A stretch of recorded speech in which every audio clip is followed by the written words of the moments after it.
Just another routine mission. Why do they always say that before a mission?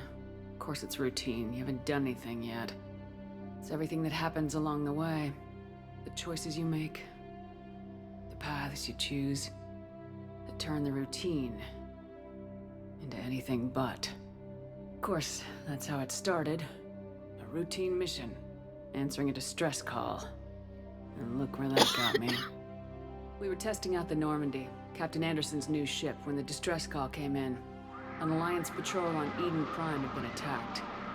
They'd seen something they couldn't explain. And whatever it was massive. I hit the ground with my lieutenant, Caden Alenko. A good kid, loyal, by the book, with a talent for biotics. We came across the lone survivor of the patrol, Gunnery Chief Ashley Williams. A soldier to the core. Tough, disciplined, ready to take on whatever came her way. Ashley joined up with us and took us to the spot where she lost her squad. That's when we saw it. The ship. Like nothing I'd ever seen. It was massive, scorching the colony and everything around it as it blasted away. We followed the path of destruction to an artifact, a beacon left by a long-dead race called the Protheans.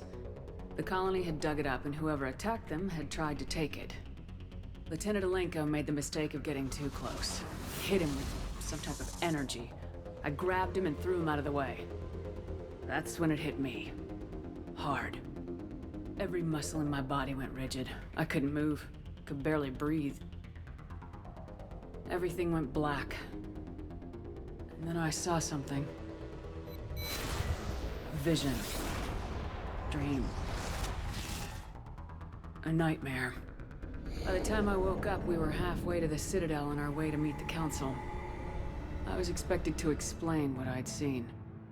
Anderson came along. So did Udina, our political representative on the Citadel. With those two heavyweights, it seemed reasonable we could persuade the Council that the ship we'd seen was a potential threat. As was the individual behind the attacks. The main suspect for the Eden Prime massacre was a Turian Spectre named Saren. He'd been seen by one of the survivors from the colony at Eden Prime, and there was some evidence to suggest that the ship was connected to Saren. But even Udina's pointed accusations weren't enough to convince the Council. They just couldn't believe one of their chosen elite Spectres could be guilty of something like that. They needed proof, which meant I needed proof. Fortunately, I wasn't alone in my search. Garrus, another Turian, wanted to help. A top agent for Citadel security. Despite orders from his superiors that he shouldn't get involved, he told me he was suspicious of Saren and he had some useful leads. More importantly, he was willing to share them. That led me to Rex, the biggest, nastiest looking Krogan bounty hunter I'd ever seen. He turned out to be more than just a brute. It was his intel that led us to a fugitive with incriminating evidence on Saren. The fugitive turned out to be an energetic little Quarian named Tally. A tech expert with a knack for hacking, she'd procured some information on Saren.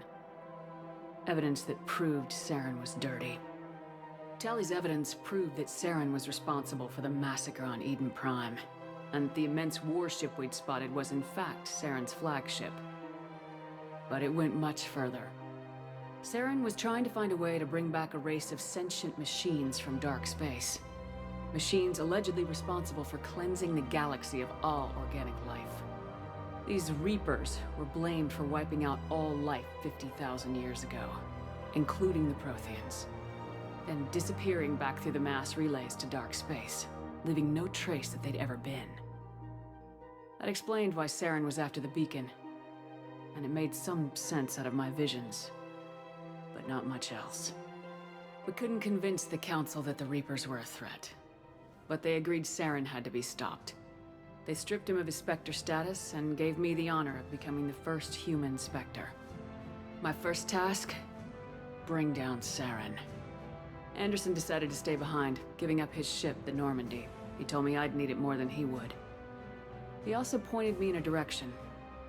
Liara. A Prothean expert, adept in biotics, and maybe most importantly, daughter of Benezia, Saren's top lieutenant. And like most Asari, as beautiful as she is intelligent, and born with a unique ability to meld with other species. Liara was able to help me decipher some of the vision the beacon had given me. Nothing concrete, but it gave me some clues. And a new appreciation for the Asari. Her technique for accessing my vision was unexpected, but not at all unpleasant. Kaidan was a little concerned about the connection I shared with Liara. As commander, I knew either relationship had the potential to interfere with the mission. I decided discretion was the better part of valor, and kept my focus on our goal, finding Saren.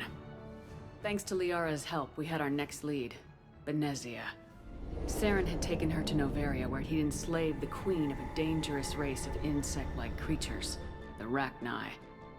He ordered Benezia to use the same technique Liara had used on me to extract information from the Rachni queen. The queen's drones were everywhere, and they were not happy. We had to fight through hundreds of them to get to Benezia. By the time we arrived, Saren was gone, with the information. I tried to reason with Benezia, but Saren had indoctrinated her. He had somehow acquired the ability to control people's actions and wills. Benezia wouldn't surrender, and Liara was forced to watch her mother die in her arms. And I was left with an angry, dangerous Rachni queen to deal with. She claimed her drones would do no harm if I released her. But the Rachni had terrorized the galaxy before. I couldn't do it.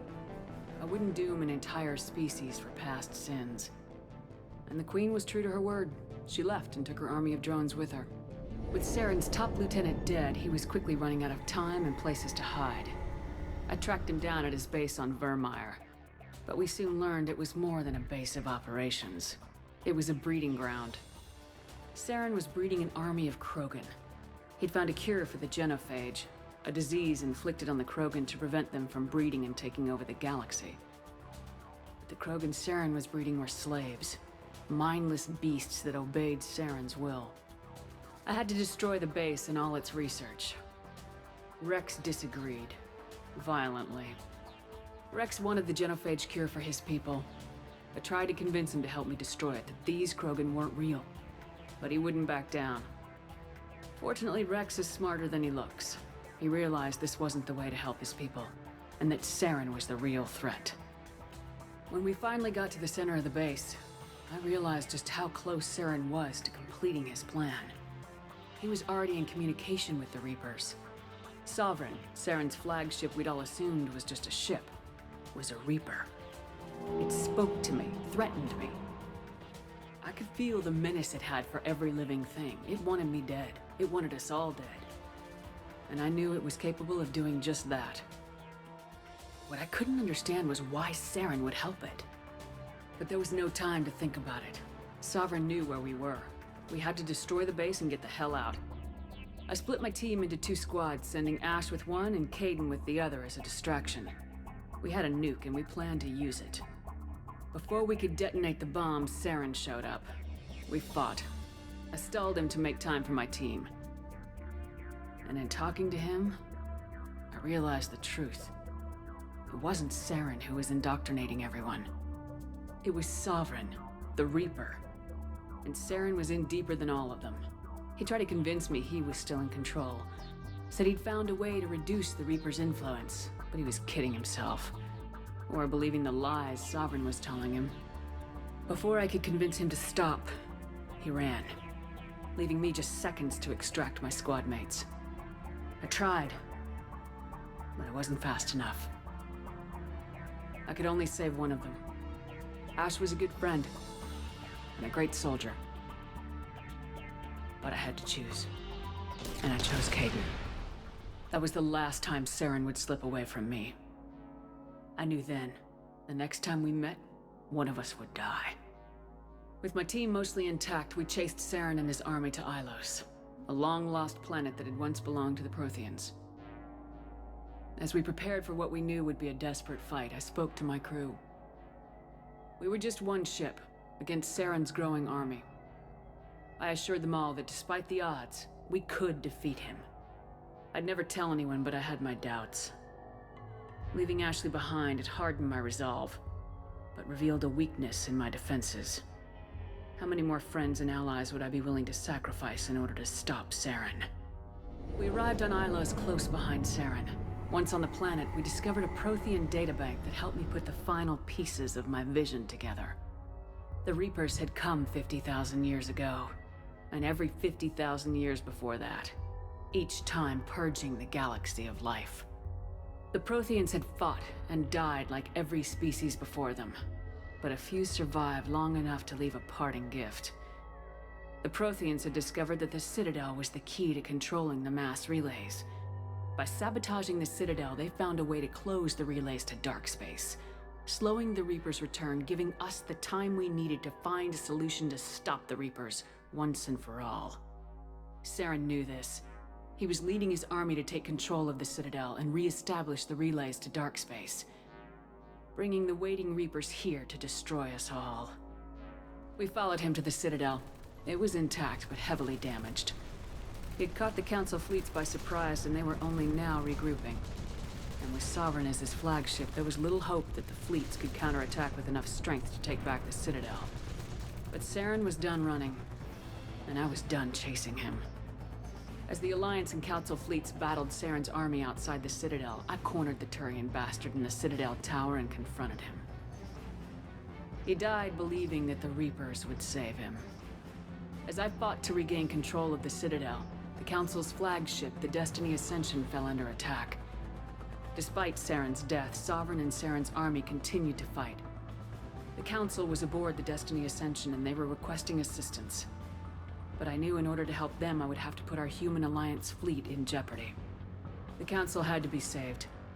They represented the hearts and minds of the galactic community. Without them, the fleets would be in disarray. Even with the Citadel back in my control, Saren defeated and the Normandy leading the combined galactic fleet, the battle against Sovereign, a single Reaper, was relentless. It took the combined fleets of humanity and the other races, but in the end, Sovereign fell. But the costs were immense. While humanity's efforts in the war earned us our first seat on the Council, it was a hollow victory. The Reapers were still out there. I knew the fight was far from over, but as the one who'd led the fight against Saren, I was given new responsibilities. The choice of humanity's first counselor was left to me to decide. On the one hand, Udina, the lifetime politician, ruthless and ambitious. He would easily navigate the political landmines that would soon be placed before him. The other choice, Captain Anderson, the career soldier. Tough but fair, but a friend, and someone I could trust. Both great leaders in their own right. Anderson didn't want the job, which was a sure sign he'd be perfect for it. No ambition to get in the way. The war was over. The threat had passed. In time, the Council would rebuild itself. The Citadel could be repaired. Even the pain of lost friends would fade. But none of that mattered if the Reapers were still out there. And if they were all as powerful as Sovereign, we had to find a way to stop them. I had to find a way. I gathered my crew, took my ship, and went in search of answers. Officially, the Council would only say I was assigned cleanup duty, routing out any remnants of Saren's army. Just another routine mission.